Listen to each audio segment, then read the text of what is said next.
that brings us then to section 8. What were the causes of World War I?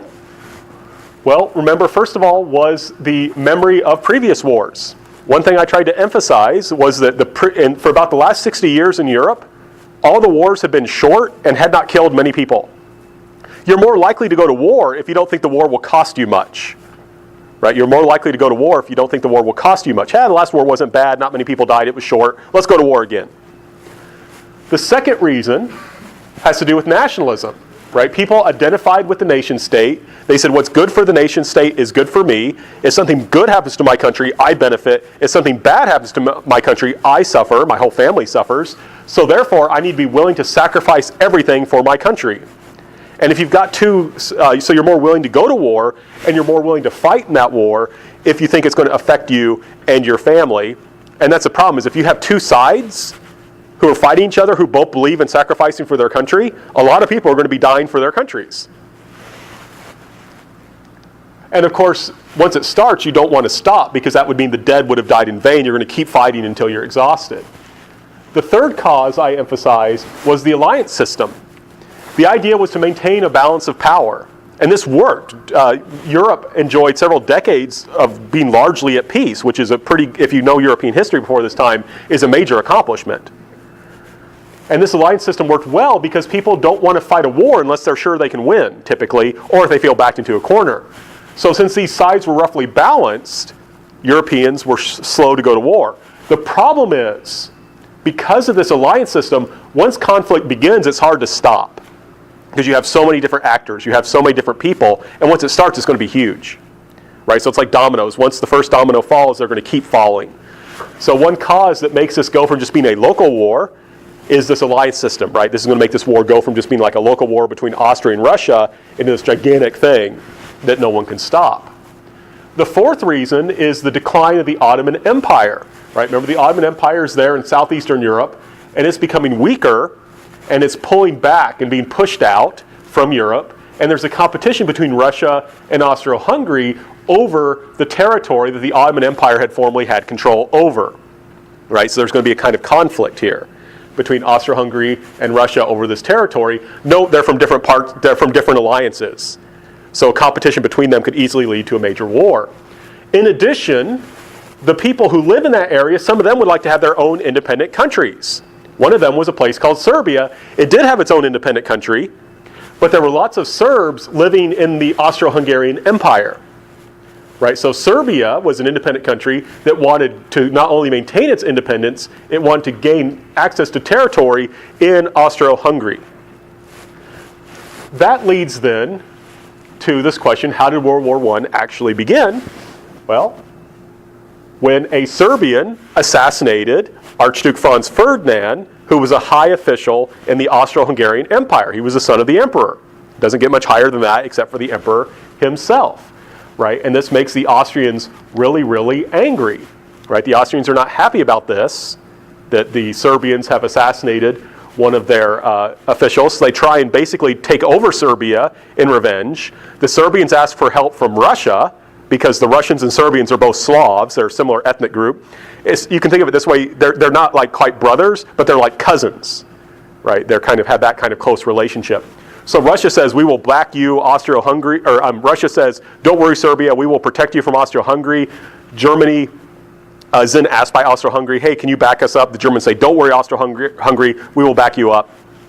And then when the Russians start to mobilize troops, the Germans then say, well, we're going to be in trouble here. We're going to be attacked by Russia and France at the same time. We better attack first. Germany then attacks Russia, and the war begins. So how was World War I different from previous wars in terms of length and technology? Was it better to be on the offensive or the defensive? What problems does that cause? And remember, I gave you this example of the Oldstyle Warfare. And I mentioned, people would wear bright, colorful uniforms because there was lots of smoke on the battlefield and the guns were not very good. So you want to identify your opponent and your friends. And it's not a big deal because you could see people but not be able to shoot them. Right, the guns were that primitive. So you could see someone wearing a bright uniform. It doesn't matter because you're not going to be able to shoot them anyway. And they wear these interesting hats that make them look big because your goal was to intimidate and scare your enemy so that their morale would break and they would run away. Right? You just shoot at them, scare them. Hopefully they'll run away. Now, we watched a video clip that showed how this kind of changed in World War I, right? Where I asked, do you want to be on the offensive or the defensive? And this involved these French soldiers trying to cross an open field while Germans shot at them with artillery shells, machine guns, and rifles. And one thing I want to emphasize, the basic infantry rifle, if you could see someone, you could shoot and hit them, right? If you were a decent shot. You don't even have to be a particularly good shot. So this, you don't really want to be on the offensive here. It's very easy to die. And the problem is, you don't win wars on the defensive. You win wars by defeating the enemy army, by taking their capital, that kind of thing. You don't win wars by sitting behind a trench and just waiting for the enemy to come at you, typically. So this is going to be a long war in which a lot of people die. In part because there's new kinds of technologies, and there's this kind of industrial weaponry, right? They have these industrial economies that can build cheap machine guns, cheap artillery, and keep supplying them, right? And there's this kind of, like I said, this war is terrible, in part because of technology, right? You have poison gas being deployed, right? This doesn't actually help in the war. It just means that there's another way for soldiers to suffer and die. They even have to have gas masks for the horses and mules. They developed tanks, right? They developed tanks. Like I said, there's very advanced technology. And the problem is they keep countering each other's technology, right? They develop gas, and they develop gas masks to counter that. They develop tanks, and then they develop tank-killing pickup trucks with artillery pieces on the back, which can knock out multiple tanks and are much cheaper than tanks. So you've got this kind of problem. The new technology doesn't actually lead to a breakthrough. It doesn't help people on the offense because the Europeans are too smart and always figure out a way to counter it. So this is going to be a long war that kills a lot of people. And they even develop airplanes, right? That's another form of technology that gets utilized, right? They develop airplanes. So this is getting pretty serious. Now, what was war like for the soldiers? And I like this clip because this is a British soldier. I mean, you look at this guy's eyes, and he's carrying a wounded or dead friend. He just looks, it's terrible. And one thing we want to stress, and we watched a video about this, was basically you had people starting to develop PTSD, right? Post-traumatic stress disorder, or what they called shell shock, where just the experience of war, not being hit, not actually being physically wounded, but the experience of war, this new kind of industrial technological war was so terrible, the soldiers were literally going crazy. Right? And you may remember we talked about that poor guy who, Wilfred Owen, a famous British poet, who's trapped for several days under artillery fire, surrounded by the pieces of his dead friend. And that drives these poor guys crazy. What does the Battle of the Somme tell us about this war? Well, remember the Battle of the Somme? First to note, this is one battle. It's very long, right? It lasts from July to November, so like 7 months, one battle. On the first day alone, the British Army suffered over 50,000 casualties. That's dead, wounded, missing on the first day alone. Right? The Battle of Antietam, the bloodiest day for a single day in the American Civil War, had like 20,000. Right? So this is very serious. This will last, and in the end, there will be more than 1 million casualties during the 7 months, more than 150,000 dead. I don't expect you to remember these numbers, other than note that there's a lot of them. And the key thing, doesn't really accomplish much. The Somme is not a decisive battle. It's not clear that it helps end the war any sooner. Right? So again, long war with battles that take a long time, that kill a lot of people without seeming to bring the war any closer to an end. How did Woodrow Wilson seek to make the Great War a war to end all wars? Through the League of Nations and national self-determination. Right? So the Treaty of Versailles basically had this idea, well, we can prevent another war by making Germany weak. That's not Woodrow Wilson's vision, right? He has two ideas to try and make this a war to end all wars: the League of Nations and national self-determination. So he's connected to two ideas, both of which he supports. So the first idea was this idea of the League of Nations. Wouldn't it have been great if at the beginning of the war, we could have brought in diplomats from all these different people, the Russians, the Germans, the French, if we could have had a conference, they all could have come together and maybe figured out a diplomatic solution and backed away from war. Because one thing we have to emphasize, no one really wanted World War I. Like, most of the kings and queens of Europe who fought in the war were actually related, and were like writing letters back and forth to each other trying to get the war to stop, and they couldn't stop the darn thing. And so Woodrow Wilson thought, you know what, if we could, he believes very strongly in democracy. He's like, if we could just get people together to talk and to compromise, we could probably prevent wars. And we're going to do that through the League of Nations. So he was a big supporter of this thing called the League of Nations. The second thing was this idea of national self-determination. Right? The war starts because of nationalism. right? This Serbian guy wants what he thinks is Serbian territory because there's a lot of Serbs who live there. So why don't we satisfy nationalism? Any European nation that wants its own country should get it.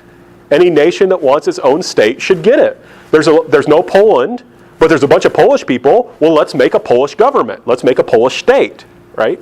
Let's make Serbia bigger, so forth. And so I gave you this example. This is what Europe looks like before the war. This is what it looks like after, right? It's a lot more complicated because the map's being redrawn according to this principle of national self-determination. Though remember, it doesn't apply to it doesn't apply to the winners' colonies, right? This only happens to the Ottoman Empire, Germany, and Austro-Hungary. No one else has to give up their colonies because they win the war. What were the causes and effects of the Great Depression? And, oops, I asked the same question twice. So what were the effects? So the Great Depression is very complex, but basically a lot of it comes from this kind of American over-optimism about the stock market. Right? People thought the economy was just going to get better and better and better and better, and that would never stop. And so I gave you the example that people were actually borrowing money from the bank to buy stocks. Right? They were borrowing money from a bank to buy stocks. And the problem is, and we're not going to go too much in detail this because I'm not an economist and I won't be able to explain it well, but you kind of reach this magical point where prices reach so high that people say, okay, that's high enough, now I want to sell. And then all these people started wanting to sell their stocks, and no one was buying. Right? They thought they had all this money, but something's only worth as much as someone will actually pay for it. So what happens is you have all these people who want to sell their stocks. They can't find buyers, so they panic. They say, well, goodness, I want to at least get some of my money back. So they thought they had $10,000, and they'll sell their stocks for $1,000. But the problem is they maybe bought those stocks originally for $2,000. So they just lost $1,000. What makes that a big problem is they maybe borrowed that money. So now they can't pay it back. And if you have enough bad loans from a bank, right? If a bank loans out a lot of money and can't get that money back, the bank will go out of business. And if you had money in that bank, I'm sorry about your luck. You don't have it anymore. Right? In this time period, there was no FDIC. So if a bank goes out of business and your life savings is there, your life savings is gone. So this was a major problem. Because then what happens is banks are going out of business, people are losing their life savings, and people start to panic even more. People are getting even more freaked out. And when we're panicking, there's a couple things that go on. One is that, first of all, banks don't want to loan people money because they're not going to want to loan money because they're afraid that the people won't be able to pay them back. And then, so you can't get money to buy stuff, right? You can't borrow money to buy something like a car or a home or something like that. In addition, some people who have money are just scared to spend it. So now we have people who either can't or won't spend money. That means consumer demand goes down, right? People aren't spending money. Demand goes down. Well, if you were someone who made cars, and no one's buying your cars, you're going to go out of business. Or you're at least going to have to fire some people. So you do that, then demand goes down even more. Because those workers who you just fired, now they don't have a job, they can't buy anything. So we had this vicious cycle where demand keeps going down, people lose their jobs so they can't borrow money or they go out of business, so there's even less demand, so even more people lose their jobs, there's even less demand, even more. And it's just very difficult to stop this. So unemployment, and a couple of effects that we have to understand. This was international because the U.S. was so important in the global economy. So what hurt us hurt the world, right? The other people were terribly impacted by this. Unemployment shot up, right? U.S. and Britain will go up to 25%. Germany will go up to 40%, which is one reason why the Nazis are able to gain power. And you may say to yourself, well, at least farmers are okay because they can just, at least they can eat. Well, no, that's not unfortunately, how things work, right? The price of wheat goes way down, for example. A lot of farmers invested in buying like tractors and things like that. And so the problem is what happens then is the price of wheat goes down. They can't pay their loans on their tractor. They probably put their land up for collateral, so they lose their tractor and their land, right? Because of this falling wheat prices. This doesn't just hurt workers, it also hurts farmers. A lot of farmers are going to lose their land. Now, how do people try and solve the problems that's caused by this? What is deficit spending? What is managed capitalism? Why are they important? And what happened to countries that failed to implement them? So the old ideas And this kind of makes sense, right? There's not enough money. Let's reduce wages. Let's cut government spending, right? We can't really tax people much when people don't have any money. And let's raise tariffs on foreign goods to protect workers. That was the old ideas, and they actually worked in the old economy. But in the new economy, the new wealth was based on international trade. Raising tariffs on foreign goods just will make it so that foreign countries will raise tariffs on your goods, leading to a trade war and further decline in international trade, more loss of jobs. So this prevents it from recovering. So this brilliant British economist, John Maynard Keynes, argues the government needs to intervene. The government shouldn't do less, the government should do more. And he talked about this thing called the paradox of thrift. If you don't have money, it doesn't make sense to spend it, right, on an individual level. Don't spend money you don't have. But from a government's perspective, if no one spends money, if everyone's thrifty, we're all going to be out of jobs, right? The Great Depression is being caused by a decline in demand. The government needs to figure out a way to increase demand, increase confidence so people will actually spend money. So he argued for what's called deficit spending. Government should spend more money, not less. And they should borrow money if they have to. And you may say, well, where are they going to get the money? Well, there's still banks that are in existence, and they're more likely to loan money to the government. The government is less likely to, not be able to pay back a loan, right? So the government will borrow money to engage in things like public works projects, right? Let's build roads, let's build a dam. And not only do we get the benefits from that road or dam we build, those guys and those men and women we pay to do it, we get money in their pocket, they have a job, they spend it, demand goes up. And we go from having a vicious cycle to a virtuous cycle, right? As we pump money into the economy, more people spend money, that means demand goes up. That means more people can get jobs. And Franklin Roosevelt will follow Keynes, right? And he will increase government spending. That will bring economic recovery and stability. This is what we call managed capitalism. Adam Smith wanted governments to stay out of the economy. But there's this idea now that the economy has become so complex that it might be helpful for the government to intervene at times, especially because sometimes it may be necessary if we want to preserve democracy, right? Because democracies like the United States, the United Kingdom, and France that do this successfully will survive. But countries like Germany, Italy, and Japan, they're liberal all of them had liberal democracies. All of them will fail to do this successfully. All of them will fall. And you'll notice these are the two sides in World War II. Right? Liberal democracies who weathered the Depression were on one side, those who failed were on the other side. Okay, we'll come back to that in a second.